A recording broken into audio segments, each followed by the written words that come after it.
The Hindu अखबार की कुछ खास सुर्खियों पर गहराई से बात करेंगे। हमारा फोकस उन पहलुओं पर रहेगा जो यूपीएससी की तैयारी करने वालों के लिए या फिर जो भी मौजूदा घटनाक्रम को ठीक से समझना चाहते हैं उनके लिए महत्वपूर्ण है। आज देखिए कई सारे जरूरी विषय हैं। हम भारत अमेरिका के नए रक्षा समझौते को देखेंगे, फिर सुप्रीम कोर्ट का एक फैसला आया है वकील क्लाइंट विशेषाधिकार पर, उसको समझेंगे। हाँ, वो काफी अहम है। बिल्कुल। और फिर शांति और सुरक्षा के लिए एक नए बोर्ड का प्रस्ताव है, उस पर भी बात होगी। वैश्विक मैन्युफैक्चरिंग में चीन कहाँ खड़ा है, अमेरिका की परमाणु परीक्षण नीति पर क्या बहस चल रही है, यौन हिंसा पर समाज का रवैया, पुलिस प्रशासन में बदलाव, और रेलवे की एक नई पहल भी है ना। हाँ, स्थानीय कारीगरों के लिए, इन सब पर बात करेंगे। हमारा मकसद सिर्फ खबरें दोहराना नहीं है, बल्कि थोड़ा रुक कर सोचना है। विश्लेषण क्या कहता है, इसके पीछे की वजह क्या है, मायने क्या है। तो चलिए शुरू करते हैं। एक बड़ी खबर है, भारत और अमेरिका के बीच एक नया 10 साल का रक्षा समझौता हुआ है। अब ये सुनने में लगता है कि चलो और सैन्य अभ्यास होंगे, लेकिन बात शायद इससे आगे की है। तकनीक हस्तांतरण, सह उत्पादन, क्या है ये सब? तो पहली खबर रक्षा क्षेत्र से। ये जो नया 10 वर्षीय रक्षा ढांचा साइन हुआ है भारत और अमेरिका के बीच, जाहिर है मकसद तो रक्षा सहयोग बढ़ाना है और शायद भारत में रक्षा उत्पादन को भी बढ़ावा देना। हाँ बिल्कुल। देखिए, ये समझौता जो है वो इंडो पैसिफिक में भारत अमेरिका की बढ़ती नजदीकियों का ही हिस्सा है। खासकर चीन की समुद्री ताकत को देखते हुए इस इलाके में सुरक्षा का संतुलन बनाने के लिए ये जरूरी हो गया है। ये एक तरह से जो पहले समझौते हुए थे, जैसे लमुआ, कॉमकासा, उसी सिलसिले को आगे बढ़ाता है जो 2000 के दशक में शुरू हुआ था। अच्छा, तो लिमुआ और कॉमकासा तो पहले से थे। ये नया 10 साल वाला ढांचा उनसे अलग कैसे है? क्या ये बस नाम नया है या इसमें कुछ ठोस रूप से नया भी है, खासकर मेक इन इंडिया या टेक्नोलॉजी ट्रांसफर के लिहाज से? सवाल अच्छा है। देखिए, ये पिछले समझौतों पर ही बना है, लेकिन इसका दायरा थोड़ा और गहरा और व्यापक लगता है। अगर इसमें जैसा सुनने में आ रहा है कि तकनीक हस्तांतरण और सह उत्पादन के वाकई ठोस प्रावधान है, तो ये सिर्फ सामान खरीदने बेचने से आगे की बात होगी। इससे भारत के रक्षा उद्योग में मतलब एफडीआई आ सकता है, साझा विकास परियोजनाएं बढ़ सकती हैं। तो हाँ, भारत की अपनी रक्षा निर्माण क्षमता बढ़ सकती है, लेकिन हाँ, कुछ चिंताएं भी हैं, जैसे अपनी रणनीतिक स्वायत्तता कैसे बनाए रखें, और ये जो इंटरऑपरेबिलिटी बढ़ेगी, मतलब दोनों देशों की सेनाएं साथ काम करेंगी, उसके लिए ट्रेनिंग और खर्च का इंतजाम कैसे होगा, ये सब देखना होगा। अच्छा, तो सिर्फ हथियार नहीं बल्कि तकनीक और उत्पादन क्षमता पर भी नजर है। अगर यूपीएससी के नजरिए से देखें तो प्रीलिम्स या मेंस के लिए इसमें सबसे अहम क्या है? देखिए, प्रीलिम्स में तो सीधा सीधा पूछ सकते हैं कि समझौते के उद्देश्य क्या क्या है, जैसे interoperability, joint exercise, technology transfer, defence manufacturing, logistics, training, ये सब। लेकिन मेंस के लिए ज्यादा जरूरी सवाल ये बनता है कि इंडो पैसिफिक क्षेत्र में भारत की जो सुरक्षा स्थिति है, उस पर इन गहरे होते भारत अमेरिका रक्षा संबंधों का रणनीतिक और आर्थिक असर क्या पड़ेगा। इसमें सिर्फ फायदे नहीं बताने होंगे, बल्कि जो चिंताएं हैं, जैसे रणनीतिक स्वायत्तता वाली बात, उसका भी विश्लेषण करना होगा। चलिए अब कानून की दुनिया में चलते हैं। सुप्रीम कोर्ट से एक महत्वपूर्ण फैसला आया है। सीजीआई बीआर गवई की बेंच ने कहा है कि जांच एजेंसियां वकीलों को ऐसे ही नहीं बुला सकती कि बताओ क्लाइंट से क्या बात हुई थी या क्या कानूनी सलाह दी थी। ये भारतीय साक्ष्य अधिनियम की धारा 132 के तहत जो विशेषाधिकार मिला है उसे पुख्ता करता है। हाँ, ये बहुत अहम फैसला है। ये वकील और क्लाइंट के बीच जो भरोसे का रिश्ता होता है ना, जिसे हम प्रिविलेज्ड कम्युनिकेशन कहते हैं, उसको मजबूती देता है। ये सिर्फ वकील का अधिकार नहीं है, बल्कि हर नागरिक का अधिकार है कि वो बिना डरे कानूनी सलाह ले सके और उसकी सुनवाई निष्पक्ष हो। ये फैसला एक तरह से जांच एजेंसियों की ताकत और पेशेवर गोपनीयता के बीच एक संतुलन बनाने की कोशिश है। अब एजेंसियों को केस बनाने के लिए दूसरे सबूत ढूंढने होंगे। वो वकील से मिली जानकारी पर निर्भर नहीं रह सकते जब तक कि वो विशेषाधिकार के दायरे में आती है। लेकिन इसका मतलब ये तो नहीं कि वकील को कभी समन भेजा ही नहीं जा सकता? नहीं, ऐसा बिल्कुल नहीं है। कोर्ट ने साफ कहा है कि अगर वकील को समन भेजना ही है तो उसके लिए बहुत ठोस और खास वजह बतानी होगी। समन में लिखना होगा कि भाई किस खास जानकारी या दस्तावेज के लिए बुलाया जा रहा है, यूं ही अंदाजे से या पूछताछ के लिए नहीं बुला सकते। अच्छा। हाँ, लेकिन ये देखना होगा कि जो मुश्किल मामले होते हैं, जैसे बड़े वित्तीय घोटाले या राष्ट्रीय सुरक्षा के मामले, उनमें ये संतुलन कैसे काम करेगा। क्योंकि वहाँ एजेंसियां अक्सर कहती हैं कि वकील के पास अहम जानकारी है। तो ऐसे मामलों में अदालतों को और ध्यान देना होगा। इस बेंच में सीजीआई गवई के साथ जस्टिस के विनोद चंद्रन और जस्टिस एनवी अंजारिया भी थे। और जैसा आपने कहा, समन स्पेसिफिक होना चाहिए। यूपीएससी के लिए ये कितना अहम है? प्रीलिम्स के लिए तो सीधा सवाल बन सकता है, भारतीय साक्ष्य अधिनियम की कौन सी धारा वकील क्लाइंट कम्युनिकेशन को प्रोटेक्ट करती है? जवाब होगा धारा 132। मेंस में इसके गहरे असर पर सवाल आ सकता है, जैसे भारत में वकील क्लाइंट विशेषाधिकार का क्या महत्व है और सुप्रीम कोर्ट के इस फैसले को देखते हुए जांच की जरूरतों और नागरिकों के मौलिक अधिकारों के बीच संतुलन कैसे बनाया जाए, इस पर चर्चा करने को कहा जा सकता है। आगे बढ़ते हैं। एक संपादकीय में एक दिलचस्प विचार आया है, शांति और सतत सुरक्षा बोर्ड बनाने का। कहा जा रहा है कि हमें सिर्फ रक्षा पर ही फोकस नहीं करना चाहिए, बल्कि शांति और टिकाऊ सुरक्षा को भी पॉलिसी का अहम हिस्सा मानना चाहिए।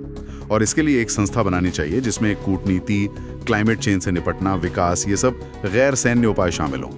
हाँ, ये विचार इस बात पर जोर देता है कि आज के जमाने में सुरक्षा का मतलब सिर्फ बॉर्डर की हिफाजत नहीं है। सुरक्षा अब बहुआयामी हो गई है, जैसे क्लाइमेट चेंज है या पानी या दूसरे संसाधनों की कमी, महामारियां, आर्थिक मुश्किलें। ये सब भी राष्ट्रीय सुरक्षा के लिए उतने ही बड़े खतरे हैं जितने कि पारंपरिक सैन्य खतरे। तो एक ऐसा स्थायी बोर्ड जिसमें विदेश मंत्रालय, रक्षा, गृह, वित्त, पर्यावरण सब शामिल हों, वो इन नए तरह के खतरों से निपटने के लिए एक मिलीजुली और लंबी रणनीति बनाने में मदद कर सकता है। क्या ऐसी कोई व्यवस्था दुनिया में कहीं और है और इसके फायदे नुकसान क्या हो सकते हैं? देखिए, कुछ हद तक इसकी तुलना अमेरिका या दूसरे देशों के नेशनल सिक्योरिटी काउंसिल से कर सकते हैं। हालांकि इस प्रस्तावित बोर्ड का फोकस ज्यादा व्यापक होगा, जिसमें शांति और सतत विकास पर ज्यादा जोर होगा। यूएन के लेवल पर भी ऐसे मैकेनिज्म हैं। फायदे तो साफ हैं, नीतियों में तालमेल होगा, भविष्य के खतरों का अंदाजा बेहतर लगेगा, संसाधनों का सही इस्तेमाल होगा। लेकिन चुनौतियां भी हैं, जैसे कहीं ये एक और सरकारी दफ्तर बनकर न रह जाए, या अलग अलग मंत्रालयों में खींचतान हो, या फिर इसका राजनीतिकरण हो जाए। इसके पक्ष में तर्क देने वाले अक्सर कहते हैं कि देखो, लड़ाई झगड़े में कितना पैसा बर्बाद होता है, उसकी तुलना में क्लाइमेट चेंज से निपटने में कम खर्च आएगा। या फिर सिप्री जैसे संस्थानों के आंकड़े दिखाते हैं कि दुनिया में संघर्ष बढ़ रहे हैं। यूपीएससी के लिहाज से तो ये एक नया कॉन्सेप्ट है। परीक्षा में इसे कैसे देख सकते हैं? प्रीलिम्स में शायद ऐसा सवाल आए कि इस प्रस्तावित बोर्ड का मकसद इनमें से क्या नहीं है, और ऑप्शन में हो सकता है पारंपरिक सैन्य अभियान चलाना। मेंस के लिए ये एक अच्छा आलोचनात्मक सवाल बन सकता है। भारत में एक वैधानिक शांति और सतत सुरक्षा बोर्ड बनाने के प्रस्ताव का मूल्यांकन करें। इसे असरदार बनाने और इसकी जवाबदेही तय करने के लिए कैसी संस्थागत संरचना चाहिए होगी, इस पर विचार करने को कहा जा सकता है। अब जरा अर्थव्यवस्था की तरफ चले। एक लेख है जो बताता है कि चीन दुनिया का सबसे बड़ा कारखाना बन गया है और ये स्थिति और मजबूत हो रही है। ताजा आंकड़े कहते हैं कि चीन का मैन्युफैक्चरिंग वैल्यू एडेड, मतलब विनिर्माण से होने वाली कमाई, करीब 4.6 से 4.7 ट्रिलियन डॉलर है 2023-24। ये दुनिया के कुल मैन्युफैक्चरिंग आउटपुट का लगभग 28 से 30% है। बहुत बड़ा आंकड़ा ये। हाँ, ये आंकड़े वाकई चौंकाने वाले हैं। चीन की सफलता के पीछे कई कारण हैं। उनका अपना घरेलू बाजार बहुत बड़ा है, फिर वो ग्लोबल सप्लाई चेन से बहुत अच्छी तरह जुड़े हुए हैं। सरकार की नीतियां भी हैं, जैसे सब्सिडी देना, इंफ्रास्ट्रक्चर बनाना, और बड़े पैमाने पर उत्पादन करने का फायदा तो है ही। भारत के लिए इसके दो पहलू हैं। एक तरफ तो जबरदस्त कंपटीशन है, खासकर सप्लाई चेन पर चीन का जो दबदबा है।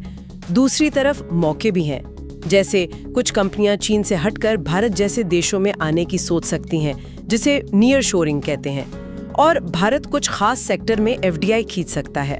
तुलना करें तो भारत कहाँ है इस मामले में, और हमारे पास क्या रास्ते हैं? अभी वैश्विक मैन्युफैक्चरिंग में भारत का हिस्सा काफी कम है, शायद 2-3% के आसपास।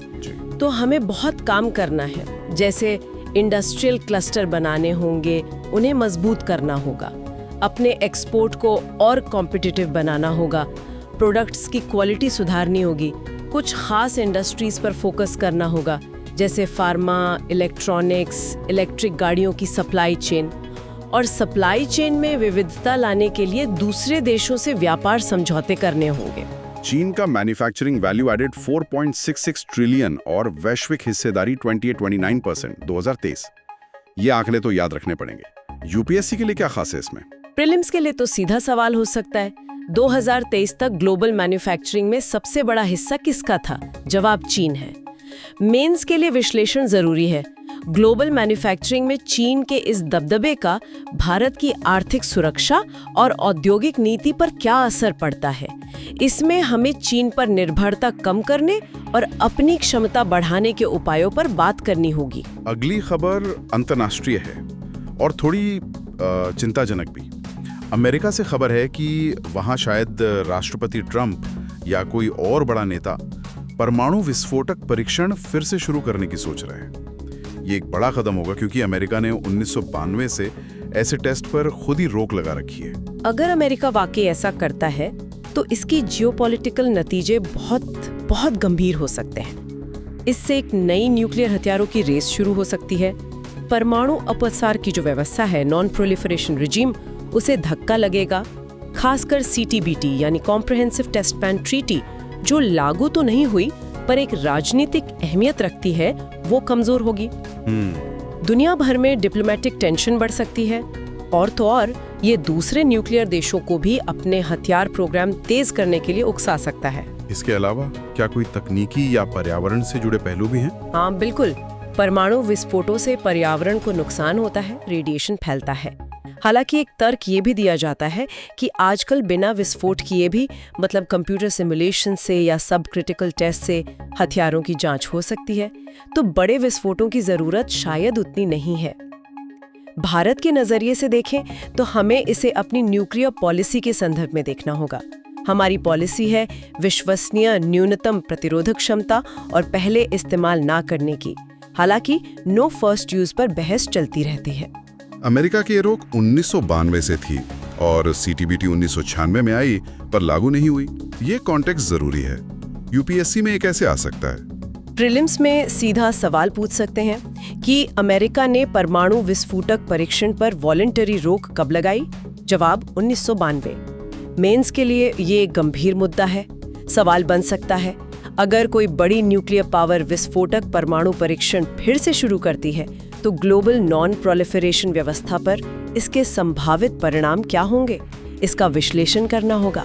चलिए अब एक सामाजिक मुद्दे पर आते हैं। एक लेख में यौन हिंसा के प्रति जीरो टॉलरेंस की बात की गई है और पीड़ितों के लिए मजबूत सर्वाइवर सेंट्रिक यानी उत्तरजीवी केंद्रित सपोर्ट सिस्टम बनाने की वकालत है, जिसमें मेडिकल, लीगल, साइकोलॉजिकल मदद सब शामिल हो। लेख में NCRB और NFHS के आंकड़ों का जिक्र है जो दिखाते हैं कि भारत में यौन हिंसा अभी भी बहुत ज्यादा है। हाँ, ये वाकई एक बहुत गंभीर और पेचीदा समस्या है। सवाल यही है कि इतने कानून बनने के बाद भी जमीनी हकीकत क्यों नहीं बदल रही? इसके पीछे कई कारण हैं। समाज में जो पितृसत्तात्मक सोच है वो, घटनाओं की अंडर रिपोर्टिंग होती है, लोग बताते नहीं हैं, पुलिस जांच में कमियां रह जाती हैं और अदालतों में केस सालों साल चलते रहते हैं। NCRB के आंकड़े देखें तो पुलिस चार्जशीट तो फाइल कर देती है पर कोर्ट में पेंडेंसी बहुत ज्यादा है और सजा मिलने की दर, कन्विक्शन रेट, वो भी काफी कम रही है, अक्सर 30% से भी नीचे। तो फिर रास्ता क्या है? लेख में किस तरह के सपोर्ट सिस्टम की बात है? रास्ता एक व्यापक सर्वाइवर सेंट्रिक अप्रोच में है, मतलब पीड़ित या उत्तरजीवी की जरूरतों को सबसे ऊपर रखना। इसमें क्या क्या आता है?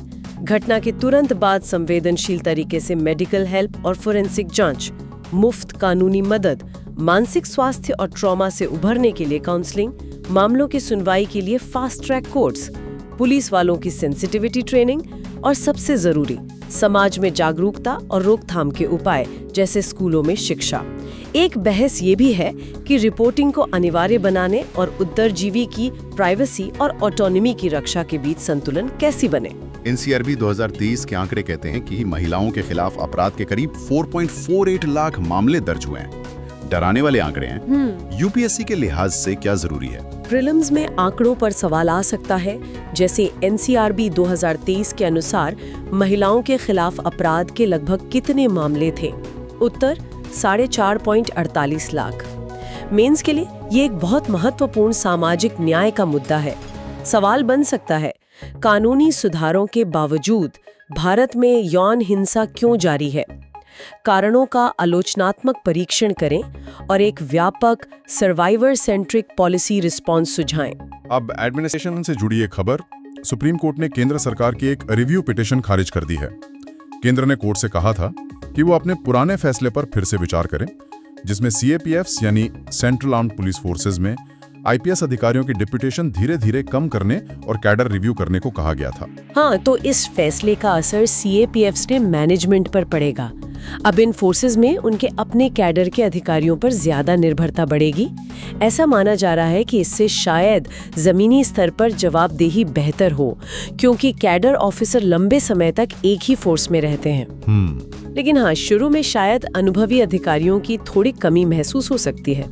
ये मामला थोड़ा बड़ा भी है। ये civil service management, centre state policing balance और ऑल इंडिया सर्विस बनाम CAPF कैडर जैसे मुद्दों से भी जुड़ता है। तो अब आगे क्या उम्मीद करें? अब देखना ये होगा कि सरकार कोर्ट के निर्देश के मुताबिक कैडर रिव्यू कब तक करती है और IPS डेप्यूटेशन को फेज आउट करने के लिए क्या कदम उठाती है। कोर्ट ने पहले शायद 6 महीने का टाइम दिया था, तो सरकार की अगली नोटिफिकेशन और कैडर रिव्यू की टाइमलाइन अहम होगी। यानी सुप्रीम कोर्ट अपने पहले के फैसले पर कायम है। UPSC के लिए इसमें क्या है? प्रीलिम्स में पूछ सकते हैं कि CAPFs में IPS डेप्यूटेशन कम करने का निर्देश किसने दिया था? उत्तर, सुप्रीम कोर्ट। मेंस के लिए सवाल बन सकता है, सेंट्रल आर्म्ड पुलिस फोर्सेज में IPS अधिकारियों की डेप्यूटेशन के पक्ष और विपक्ष में तर्कों का मूल्यांकन करें, खासकर प्रशासनिक दक्षता और संघीय संतुलन के संदर्भ में। और आखिर में एक अच्छी पहल की खबर। भारतीय रेलवे ने आभार नाम से एक ऑनलाइन स्टोर को संरक्षण देने की घोषणा की है। मकसद है स्थानीय कारीगरों को बढ़ावा देना, खासकर जो हस्तशिल्प और खादी बनाते हैं। रेलवे अपने खरीद सिस्टम और स्टोर्स के जरिए इनके प्रोडक्ट्स के लिए मार्केट देगा। हाँ, ये वाकई एक अच्छी पहल है। भारतीय रेलवे देश के सबसे बड़े खरीदारों में से एक है। अगर रेलवे बड़े पैमाने पर कारीगरों के उत्पाद खरीदता है तो इससे उन्हें एक पक्का बाजार मिलेगा, उनके सामान की अच्छी कीमत मिलेगी और उनकी रोजी रोटी सुधरेगी। ये MSME सेक्टर और ग्रामीण रोजगार के लिए बहुत महत्वपूर्ण है। क्या इसमें कुछ चुनौतियां भी हो सकती हैं लागू करने में? हाँ बिल्कुल, प्रैक्टिकल दिक्कतें तो आ सकती हैं, जैसे इतनी बड़ी खरीद का लॉजिस्टिक्स कैसे संभालेंगे, प्रोडक्ट्स की क्वालिटी कैसे चेक होगी, सही कीमत कैसे तय होगी, कारीगरों को पेमेंट टाइम पर मिलेगा या नहीं, और अगर माल सही नहीं है तो वापस लेने का क्या सिस्टम होगा। हाँ, ये सब देखना होगा। लेकिन अगर रेलवे अपने इतने बड़े स्टेशन नेटवर्क और ऑनलाइन प्लेटफॉर्म का सही इस्तेमाल करे तो ये कारीगरों के लिए बहुत बड़ा मौका हो सकता है। ये पहल मेक इन इंडिया और KVIC जैसे संस्थानों के लक्ष्यों से भी मेल खाती है और दूसरे सरकारी विभाग भी शायद इससे कुछ सीख सकते हैं। रेलवे बोर्ड का सर्कुलर 21 अक्टूबर को आया था, जिसमें CCS, KVIC वगैरह के आइटम्स लिस्टेड हैं। परीक्षा के लिए इसमें क्या ध्यान रखें? प्रीलिम्स में पूछ सकते हैं कि किस सरकारी कंपनी ने स्थानीय कारीगरों की मदद के लिए आभार ऑनलाइन स्टोर शुरू करने की घोषणा की। उत्तर, भारतीय रेलवे। मेंस में सवाल बन सकता है, भारत में कारीगरों की आजीविका सुधारने में सरकारी खरीद यानी पब्लिक प्रोक्योरमेंट की क्या भूमिका है? भारतीय रेलवे की आभार पहल को एक केस स्टडी के तौर पे इस्तेमाल करें। तो आज हमने कई अहम मुद्दों पर बात की। भारत अमेरिका रक्षा संबंधों की गहराई से लेकर वकील क्लाइंट विशेषाधिकार की अहमियत, शांति और सुरक्षा की नई सोच, चीन की वैश्विक मैन्युफैक्चरिंग ताकत, परमाणु परीक्षण की चिंताएं, यौन हिंसा के खिलाफ लड़ाई, पुलिस प्रशासन में बदलाव और अंत में स्थानीय कारीगरों को रेलवे का सहारा। काफी कुछ कवर किया। हाँ, और इन सभी चर्चाओं से एक बड़ा सवाल कहीं ना कहीं उभरता है। ये दुनिया इतनी तेजी से बदल रही है, देश के अंदर भी चुनौतियां हैं। ऐसे में भारत अपनी रणनीतिक स्वायत्ता को बनाए रखते हुए आर्थिक, सामाजिक, प्रशासनिक रूप से खुद को कैसे मजबूत कर सकता है? क्या अलग अलग क्षेत्रों में आंतरिक लचीलापन मतलब इंटरनल रेजिलियंस बनाना ही भविष्य की अनिश्चितताओं से निपटने का सबसे अच्छा तरीका है? ये सोचने वाली बात है। बिल्कुल। इसी विचार के साथ आज की ये बातचीत यहीं खत्म करते हैं। उम्मीद है इस विश्लेषण से आपको इन जटिल विषयों को समझने में कुछ मदद मिली होगी। धन्यवाद।